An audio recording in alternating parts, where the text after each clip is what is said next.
and welcome to Growing Together in Grace. I'm Cathy. I'm Ellen. And we're so glad you're here with us this evening. We were just talking right before we started recording. It's been a minute. It's been several months. It has. We haven't been able to record. Cathy is in the middle of her pregnancy, and then we've had sickness. We've been so busy. So yeah, between Chad coaching and Yep. then just life for Yep. both of our families, and both of my oldest two are doing sports, volleyball and baseball. Volleyball's done. yeah, It was just hard for us to Yeah. find a time that would work. yeah. And then the time that we had planned, I got sick. So You had two stomach viruses go through your house, and and Cathy had a baby shower, and a lot of us got the sick. stomach virus from that because I got sick, and so it's just been crazy. And Yeah, I texted Ellen after she told me she was sick. I was like, I'm throwing up too. And then I saw on Facebook my pastor's wife was throwing up. And then I reached out to another friend. She's like, oh man, me and my daughter are so sick. I'm like, oh my goodness. It just made its round. yeah, So we're all well yes, and finally recording. and we're back in town because we went out of town. Y'all went out of town, so it's It's been a minute. yeah, So what I had told Ellen, because it's been a minute, it might be longer than we normally do. We like to do a little 5-minute yeah. update on what's going on in our lives. Yeah. But it might be a little bit longer just because it's been a minute. It's been like 4 months Yes, probably. I think so, because I think it was February. I have to reorient myself and how to do podcasting Yes. again because it's been a minute. Yes. So what we're going to do is I'm going to ask Ellen to give us a life update. I'll give a life update. And then this episode is going to be about the books that we read Mhm. that pertained to the little mini series that we did on education, Yes. which we have not completely shared the rest of the episodes because life, and we were not able Yeah, we to still need to edit it, I and think. stuff like Yeah. that. But Mhm. that's coming. I think we'll actually release one next week. Cool.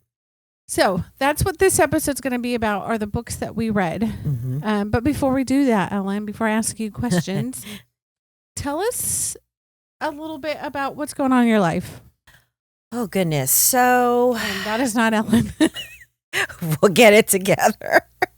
You're Wait a one. minute. You're one. Okay, I'm one. I'm 3. We forgot how to press the buttons, ladies. Sorry. So excuse us if one person is talking and it's on the. We'll get it together. So it's been a minute. Crazy end of the school year as always because we're so busy. Chad started coaching again. It's been like 5 or 6 years since he started coaching, and that has been a crazy season. We celebrated our granddaughter's first birthday. Our granddaughter Violet turned a year old the beginning of this month in June, and that was it was so hard to believe that she's already a year old. She's talking, she's walking. My daughter actually is in the process of potty training her, and she's actually been doing it, like going to the bathroom fairly regularly. So we'll see. But she is talking and walking and just being sassy. We just got back from Antigua. We were celebrating our 30th anniversary. Our anniversary is not until the beginning of July, but we decided to go early right after we got out of school. We were gone for a week and we just got back this week. So I'm still trying to recuperate from time change, travel, and all of that stuff. So we're in the midst of starting really our summer vacation. We're settled in our new place because we moved, and we're settled. Our 2 oldest and our son-in-law bought our house. We moved. We had so many life-changing events, and I mean, but through it all, God's just been wonderful, just giving us just blessing after blessing and just showing us different things that he's just blessed us with. And it's been a very busy several months, but it's been a really good busy, a blessing busy. Yeah. What about you, Cathy? Okay, you're 3. Yes. I'll get it together. Well, so a little funny side note that Ellen and I were joking about right before we started recording. We can see ourselves on this little tiny screen. And I'm over here looking, it's like, I am massive. I've got this like giant belly. Like now, when we recorded last, I remembered telling you all that we were pregnant with our fourth. And I think maybe I even shared the miracleness of this birth. Yes. Mm-hmm. So then I wasn't so massive.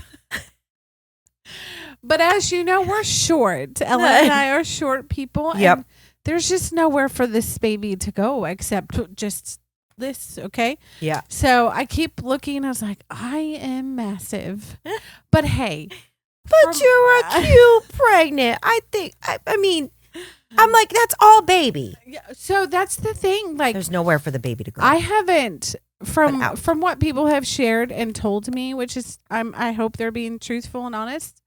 And even from what my doctor says, I look fantastic. Like I'm all baby. You do. I'm like, you really are all baby. It's all in your stomach. Baby. It's all in your stomach. I mean, look, we're both short, girl. Where else is the baby going to go but out? I'm actually at the point now, which I'm sure you can understand, and most women can understand this, but I'm at the point now, I was like, there's really no more room for this baby. And so there are times where I'm like, I joke with Jason, I'm like, please stretch me. Like, I need room. I need this baby to like, So anyway, I'm at that point now. Yeah. I was actually thinking about this a couple days ago. I don't know how women do Disney this far along in their pregnancy. Yes, they went to Disney in May. Yes. So this is how this came up in my head. So we went to Disney at the beginning of May, but I was just at the tail end of my second trimester. Yeah. And my second trimester is like the best. It's amazing. All the way to the end. Yeah. And so Disney was not bad. And like I had friends like, I cannot believe you're doing Disney at 27 weeks pregnant. But it was amazing. Yeah.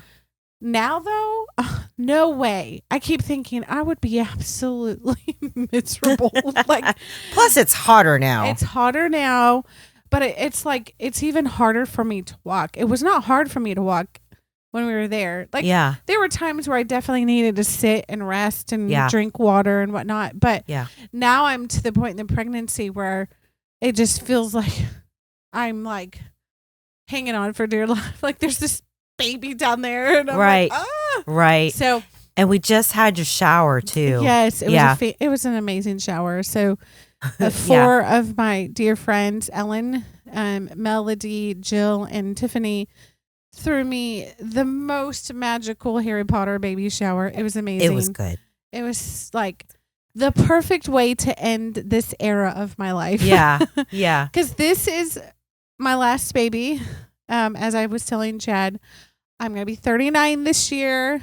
And with each C-section, you just risk more complications. And I'm like, 4 is what we wanted. And we're happy. And this is it. Yeah. Yeah. So all of this to say, a little bit more update. We did do Disney for a week. Jason's parents joined us, which was a huge blessing. Yeah. So thankful that they did. This was the first time we actually stayed on site, which was life-changing. Yeah. And I told Jason, unfortunately, I think you woke a monster because if we ever do Disney again, you're going to have a hard time convincing me to not stay. Oh, yeah. When we went to Disney, that's what we did, too. It was just fantastic. It made life easier. So much easier. Because you could take the tram whatever park you wanted to go into. Mm-hmm. Yeah. Let's see. We're, for the most part, settled into our new home. I feel like there's a few projects that we still want to do, but I think that's just life in general with a home. Yeah. You're just constantly thinking, oh, let's do this. Really starting to get more connected at our church home because we've only lived in this home since November. Yeah. So it's not been that long. A year. Yeah. But now we're starting to feel more connected. another like big life-changing thing that's going to be happening relatively soon for us, besides having a baby, is my oldest finished his last year to be homeschooled completely from home, which is bittersweet. I'm a little bit sad because it just means he's growing up, which is what you want. But I'm also thrilled to not have to teach the language arts and science and all of those things, and to pass that on to his new teachers. Yeah. So I'm looking forward to that. Other than that, I know I shared this on my personal social media page, and you know this too because of helping with the shower. But our best friend actually moved 4 blocks from us. Yeah. So we're pretty excited about that. Now, we haven't really been able to get together with them as much because, sadly, we were gone for part of May. And then we came home and kind of got back into, you know how it is when you come home from a vacation. Mm. And then we were sick for like a month. Y'all were sick for a month. You had 2 different stomach viruses go through your household. And I'm just like, Lord, this past week, I think I even texted you, I'm so done with sickness. So we're done for now. Yeah. I hope we got it all out of our system because I'm like done. Anyway, so it's kind of fun to have them living close to us. Yeah, that's a blessing. A huge blessing. Yeah. Especially since we lost you guys. I know. I'm still sad, but I'm so happy for you guys. Yes.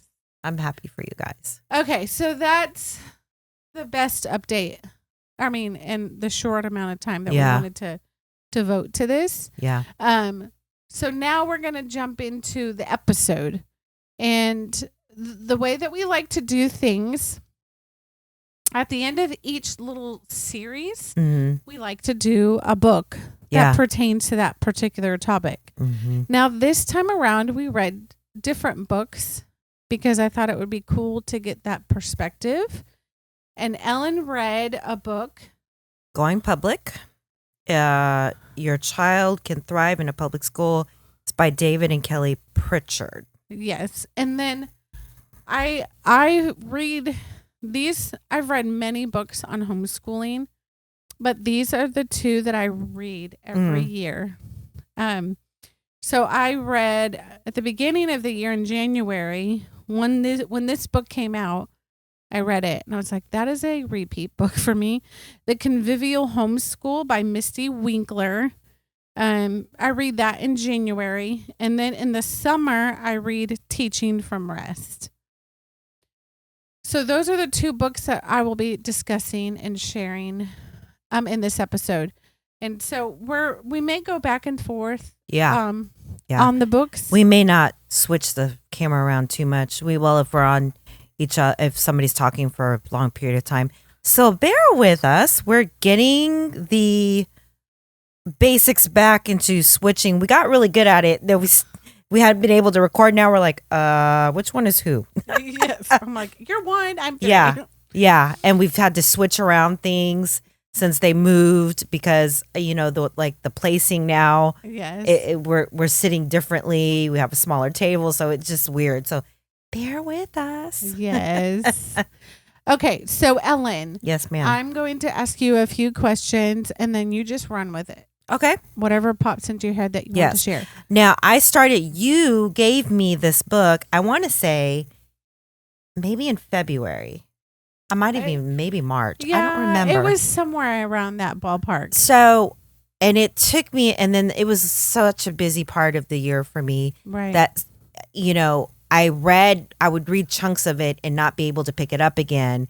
And then I read more chunks of it. So I remember it's a good book and I remember different parts of it, but I may have to go back and forth in the book. It's totally fine. And I finished the rest of it today. So it's totally fine. That's okay. Life. Cool. Okay. So, what I want to ask you first about the book is the authors, did they have children? Mm-hmm. And did they put their kids through the public school system? So is this their perspective of raising children in the public school Yes, system? it is. It was written by a husband and wife. Okay. Now, I will say one of the things I did not really like about this book, and I actually was like, I did not like the points of view that they were talking. So, like when I say points of view, I'm reading the book and then it'll say I, and then in parentheses, David, or I,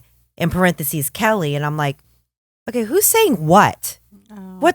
Who's quoting what? Because it was really hard sometimes to distinguish. Now, there are 2 separate chapters in here where she gives her perspective, and then it's just solely her perspective and then his perspective. And it's like from a dad's point of view and a mom's point of view. And so that I was able to tell, but it kind of drove me a little bit crazy when I'm reading excerpts and then he goes, I, David. Okay. So the back and forth. Yes. And so I had to kind of distinguish, well, who was saying what, who was feeling what.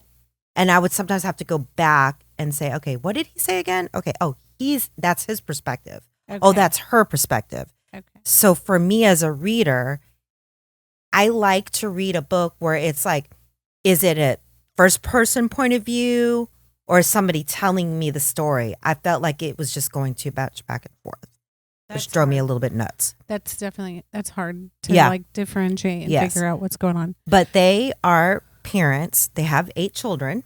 8 children. 8 children. Wow. Yeah. And typically, and I hate the stereotype of it. Like typically when you see a huge family, your first thought, sometimes a lot of people, oh, they're probably homeschooled. Yeah, that's very true. A lot of people would make that assumption. But no, they have 8 children and they made a decision because, he said in the book and he made a good point. He goes, his wife, Kelly, could have stayed home and homeschooled the kids because I think she has an educational background. If I'm not mistaken, I think she's certified as a teacher. Okay. But they really prayed about it and they really felt like the Lord was telling them that all 8 of their kids needed to go to public school. Okay. So that leads me to this question. Mm-hmm. What made them put their kids in public school? So if I remember going through this book, what made them decide to put their kids in public school was that, I have to think about it for a second. So, because I know I have, as you're thinking, I'll talk. I have friends who are strong believers, and are very adamant about their children being in the public school system. Yeah. So I think their thoughts. Well, if I remember correctly, and if I recall, because I did read this today, they really felt like. Because in one chapter, they were talking about, how they thought it was important to focus on what's best for their child. And so a lot of parents would come up to them and ask them, what made you decide to put your kids in public school? And he always he poses this question to them is like, well, I underlined it and I have to find it. I'm so sorry, guys. I have to go back and look for it because I really underlined it because I liked how, okay. Should Christian students and their parents look for any avenue into hearts and souls of others whom they meet on campus? Do we have any reasonable role to play in bringing them closer to the Savior? So this is the reason why they decided to put their kids in school was basically they saw the public school as a mission field. They felt like, I have to find that quote and I marked it and I'm so annoyed that I cannot find it right now. I feel like, this is about to drive me nuts. You're fine. So basically, everybody should homeschool. And I am so sorry. I keep going back and forth here. You can share things as you flip through if you want. And they come to your mind, and then, sorry, I realize I'm No, far from the you're fine. microphone. So basically, they felt like they wanted their kids to be in the mission field. They felt like it was a mission field. Okay. Because some parents are like, and I'll find it eventually, but basically parents ask them, we don't know whether or not we should put our kids in public school. And their question back to them is, well, what happens if you take all of those kids out, your children per se, out, because their walk with the Lord, how you raise them. What happens if you take all of those kids out of the public school? We're not going to have any kids in there in the field, in the mission field, showing the light to others for Christ.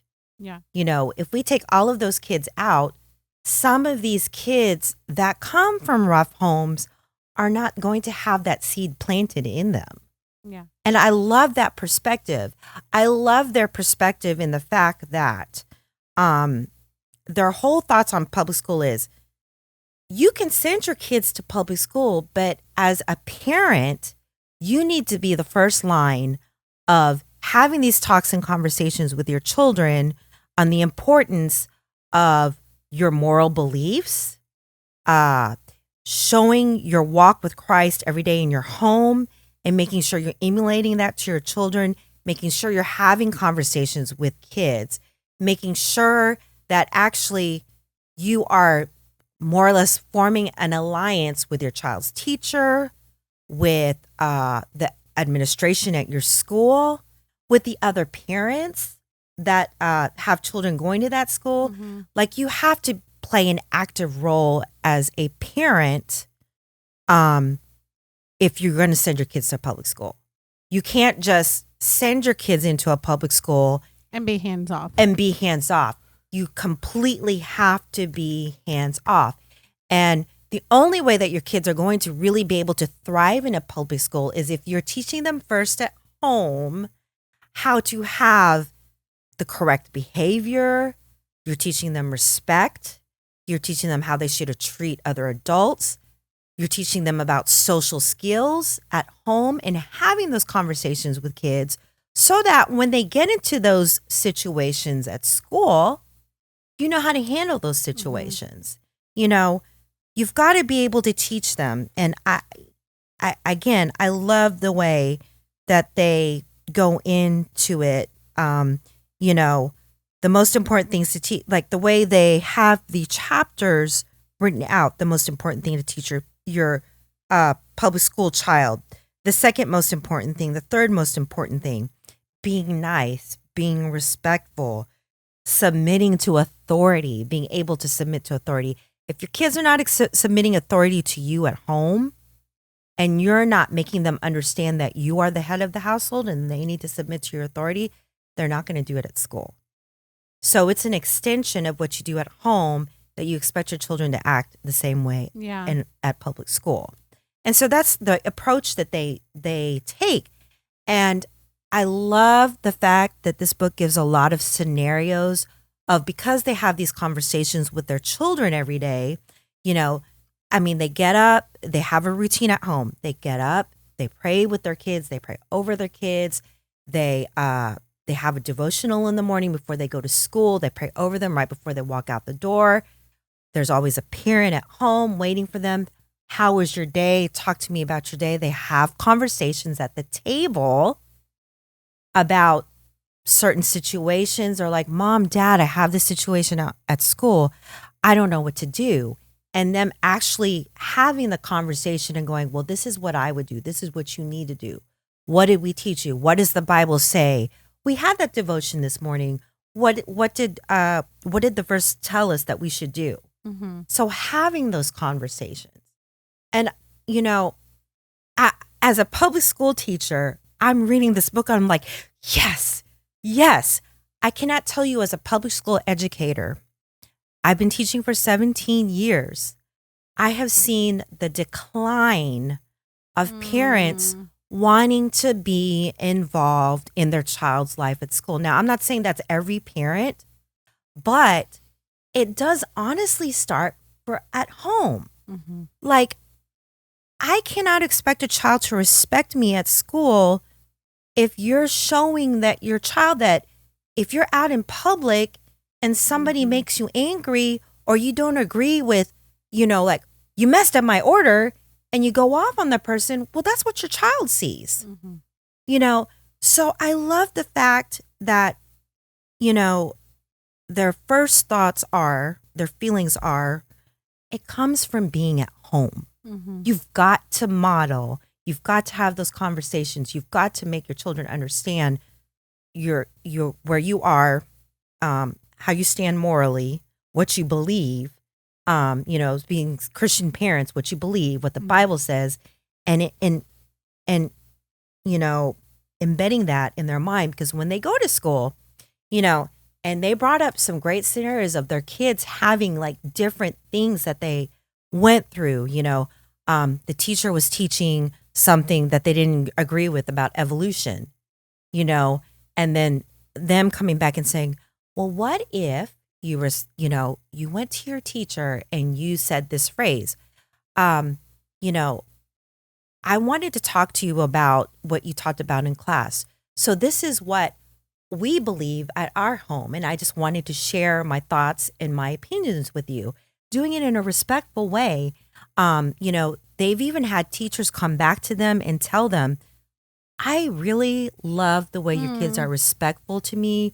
I love the way that they, say their opinions. They're respectful when they say their opinions. They're kind to other people. Like the teachers noticed it. The admin would notice it.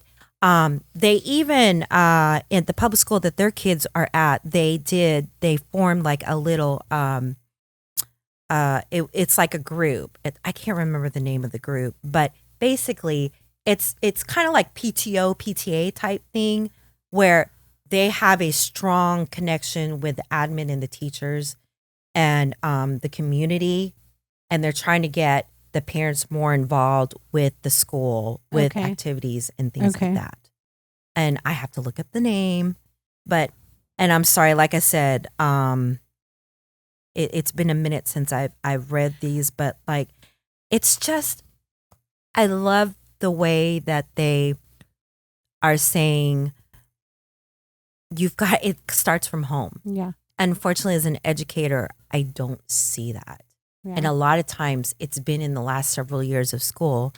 You can call a parent and be like, this is what's going on at school. And literally we have had parents say verbally, that's your problem. I'm at work. I can't deal with that right now, which is really sad. This book was written in 2008. So it's old. It's old. So some of the statistics that they were saying here, I actually went back and I looked at the statistics now. I was reading the chapter because he did a chapter on why it's important for dads to be a part of their children's lives. Okay. And one of the statistics here, it was from 2003. Okay. So literally 2008 statistics. So, and, basically he quoted that in 1960, fewer than 10 million children did not live with their fathers. Today, the number is nearly 25 million. Oh, wow. Now, I looked up the statistic, and May 18th of last year, it said 18.3 million. So, I'm having these conversations with my husband because he's also an educator. I said, why do you think it dropped from 25 to 18 million? And he gave me his thoughts. And one of the thoughts he gave me was, well, there's a lot more people that are not having children. That's true. Childbearing, there's not a lot, they're not having as many children. And he said, and there's some people that just don't report it. Yeah. So that's basically like now, that's 1 out of 4 children with no father. Yeah. And I even looked up more statistics, just saying like, and obviously there's single parent homes, which, you can't help that. But in this chapter, how he's talking about how it's really important for fathers to be a part of it, I looked up as another statistic. This was from last year. 71% of high school dropouts are fatherless. I saw something today. It's not, I mean, since we're on this topic, I saw Yeah. something today about there's been studies recently that are showing the cortisone level, which is like the hormones that produce like the happy like Mm-hmm. feelings, um, increases significantly when you're in a 2-parent home Yeah. and your father's involved in your children's lives and does activities with them, and when mom is like cuddly and huggy. Yeah. You know, like there's some new research out there showing that when those two things are consistent, typically the child or children live a much happier, thriving life, which Yeah. I believe. Yes, I truly believe that. I mean, I grew up in a 1-parent home, Yeah. and I would argue that I actually grew up in a home with no parent. Yeah. And because of that, I was a hellion. I mean, heading straight to hell. And I say that very matter of factly. I was the student that teachers were like, we don't know what to do with her. We can't handle her. She's too much. She's got behavior like, Yeah. and it was me crying out for help. I wanted Yes. somebody to care. Yes. And I wanted a dad and a mom. Yeah. Yeah. And so I believe wholeheartedly that, you know, and sadly there are times and situations where that is a single parent home. Yeah. And he brought up a good point, because she did a chapter before that about how it was important, if you send your kids to public school, there needs to be at least one parent that stays at home. Mm-mm. And what she meant by that was she was a stay-at-home mom. So she made sure that she was always there meeting her kids from school. Now she's like, she goes, I understand there's sometimes both Right. parents have to work, but she goes, what if there's a grandparent at the house, Yeah. an aunt, a neighbor? She said, I know there's lots of single mothers out there. It could be somebody from the church, Mm-hmm. you know, a neighbor. Yeah. And I started thinking, you know, Chad and I both had to work, but my parents were always there. My parents would pick up the kids when we had to work after school. And so I had my parents Yeah. that were like a set of extra Yeah. hands Yeah. that took care of my children, who loved on my children. Yeah. You know, we have a lot of latchkey kids. We have a lot of kids that go home to no parent. And we do have a lot of kids that stay an extended day. They get there early in the morning, 6:30 in the morning, and some of them don't get picked up until 6 o'clock at night. Oh man. And you know, again, not to say there needs to be somebody staying home. There's some situations where you just can't do that. And unfortunately, you know, it's really really sad. But I like the fact they talked about so many different ways that they were, as parents and as a family that did public school, how in the mission field they were able to help out admin. They brought many people to Christ. You know, he talked about how the principal at one of their kids' schools, he noticed a difference in how they acted and how they interacted with people. And he goes, you guys go to church, don't you? Well, I used to go to church, but I don't anymore. They got this principal. He started going back to church. Their kids have come home. They have been able to help other kids who come from horrific situations.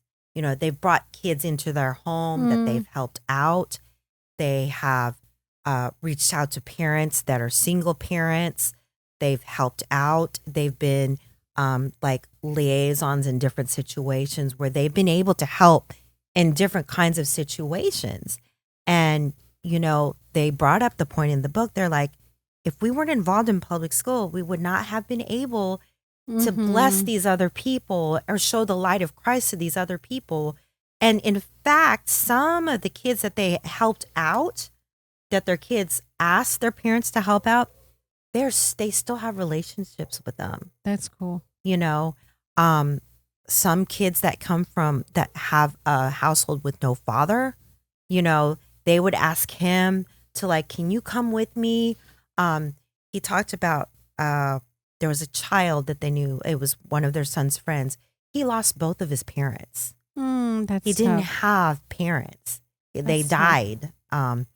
And he asked both of them, David and Kelly, can you please come to, it was like a ceremony, his graduation ceremony, because he didn't have anybody.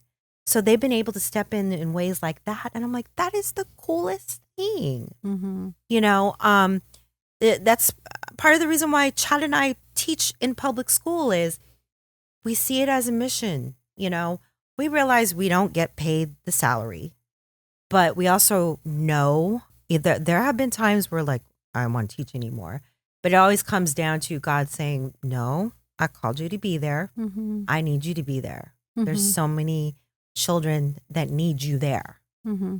And so, you know, is it a tough decision to put your kid in a public school? Yes, because they talked about different situations that their kids were exposed to, like, you know, a classmate getting pregnant. Yeah. You know, they knew kids that were doing drugs, you know, but the thing was, and, you know, some of the parents, he said that parents would always worry about, well, I don't want to put my kids in public school. They're exposed to everything. And he always tells them, but you have to have those conversations with your kids. Well, and I would chime in right now and actually say, you're exposed to those things in the private school system too. Oh, yeah. And a homeschool. Like I know I homeschool went to a private kids. school. I know homeschool kids who have been drug addicts Yeah. and slept around. Yeah. So it all comes down to, and this is what I tell people, because a lot of times people think that you homeschool your kids because you want to like put this, and that's some of it. We are putting a protective boundary around them, Yeah. but we can't keep sin out, because as we were saying earlier at dinner with our husbands, mankind is sinful and depraved. Yeah. Like, hello, your 1-year-old granddaughter is now learning. Yeah. Like, she's doing things that, okay, she's clearly doing things that show that we are born with sin. You know what I mean? Yeah. And so I say all that to say, you can't keep sin away from your kids. Now, can we protect them? Yeah. But it doesn't mean it's going to not touch them in some way or form. Yeah. Like, so, but in the public school system, it is much more prevalent. Yeah. But again, like you said, and he said, and for those of you who are listening, there's a great series on, I think it's Risen Motherhood. There's a 4-part series, and they have, or maybe it's 5 parts. They have different women who share their perspective on why, like Jen Wilkin did one on why she not homeschooled, sent her kids into the public school. I love Jen Wilkin. And how hard, I got to hear her in person talk. How it is hard, but why they made the decision. And Ruth Chow Simmons did one on her, like, so all of this to say, public school is hard. Yeah. But if you are involved at home, and you're speaking to them, and you're teaching them the biblical worldview, and you're discussing it and engaging with them and talking about it, I can see how it can be done well. Yeah. Now, I do know that the flip side, that there are some people, I'm not one of them, who would say that like putting your kids into the public school at a certain age seems dangerous, because their minds are so easily swayed and formed. You know what I mean? Yeah. And so there's that concern there from the other side of the spectrum of why we are not homeschooling, because our kids are so easily they're easily influenced. And until we start to see, and that's how we made the decision with my oldest. I wanted to see in him a sign of maturity, of being able to stand up for what's true and what's right, and speaking against in a loving way. Like, we don't want to raise our children to be like, you're wrong. Right. And they even brought that point up in the book. He's like, he said, children that sending your 8-year-old going, you're a sinner, you know, Yeah. blah blah, you know, their job is our Christian child or teenager should go into public school and simply be a good student, a good citizen, and a servant leader to model what Christianity actually is. Now, their kids actually got to the point where they got older and matured, where they were put in situations where, like, somebody was bullying another child. They would step in and be like, stop, that's not right. Right. You know, or one of their friends is going downward, spiraling, making bad choices, then stepping in and going, this is not right. Stop. I loved at the very end of the book, they asked their 4 oldest children to write their point of view on them going to public school. And the 4 older children were all very thankful that their parents sent them to a public school, because it really has made them more comfortable in social situations. They're able to think about different scenarios. They know how to handle certain things. You know, they did talk about how in some certain situations, it was very challenging for them to be the one person standing up for what was right. But because they went through being in public school, it made it easier in their adulthood. You know, they appreciated the fact that their parents talked to them and had these conversations. Like the oldest girl was talking about how she had a homework assignment, and it was about, you know, I was on the word tolerance. And so he was able to have this discussion with her about, what did we talk about in our devotional this morning? Maybe you could do your paper on that perspective. And the teacher coming back and saying, wow, I never thought about that perspective. You know, so just different things like that. But they were all very thankful that their parents put them in public school, because they were able to like clearly think through things. They were able to have an understanding of what their parents believed and what they believed. And so they're still, you know, doing what their parents like have taught them to do, you know, to think and do. So I like that part. That's cool. Yeah. Yeah. How many chapters are in the book? Ooh, I want to say there are, 15 chapters. And how many pages are in the book? 213. At the very end, it's an afterword from our children. Oh, okay. And it's just like a little paragraph of each of what they felt and what they were thankful for, why they were thankful they went to a public school. Now, you know what's interesting? I'd be curious, because that book, you said, when was that book written? 2008. Okay. So I'd be curious what their perspective would be now, because like you've said, I mean, I've heard from I have several friends who teach in the public school. Yeah. I've heard that since COVID, it's just like. Yes. So yes, I would be curious. I would be curious what their perspective would be now. You know what I'm saying? Yeah. Because like I'm thinking about, I went to a public school. I went to the elementary public school. All the way through kindergarten through 5th grade. I loved my elementary school. Yeah. Like it was just like, it was a smaller town type of elementary school. And it felt like everyone knew everyone. People, like, it was just I mean, it was in the 90s. Right. It just felt like, oh, this is like, there wasn't a lot of weird stuff being taught at that time. Yeah. It's definitely changed. Yeah, a lot has changed. Like I said, I've been teaching for 17 years. I would be curious how much has changed since that book was written. Oh, yeah. Like even the statistics, I really wanted to look at some of the statistics. Yeah. You know, there was one statistic that he gave about how many kids are actually in public school. And I wrote it down and I can't find it in here. But I think I want to say it stayed the same. But then I looked at it and I thought it went down. But then I thought about it. Well, we had COVID. So yes, it went down a little bit, but it kind of stayed steady. So it's just different statistics, and thinking about it is like, I would be curious. I haven't even looked. So, how Ellen knows about this book One of my favorite bloggers and book reviewers and Bible teachers is Tim Challies. Mm-hmm. And he actually, this is a book that he had shared a couple of years ago, and I had liked it, and I put it on in a list of books to read. Yeah. Because I was interested in it. And I'm pretty sure his kids went to the public school, but they live in Canada. Yeah. And so things are even different in Canada.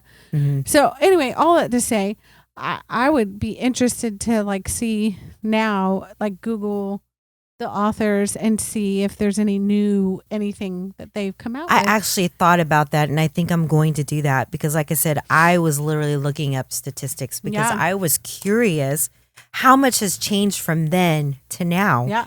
And it just, when I pulled up that statistic today about 71% of dropouts come from fatherless homes, I was like, oh my goodness, that is a lot. 1 out of 4 kids come from a fatherless home, and it's mind boggling. Yeah. It really does affect a child. Yeah. Their living situation. Well, I mean, you know this.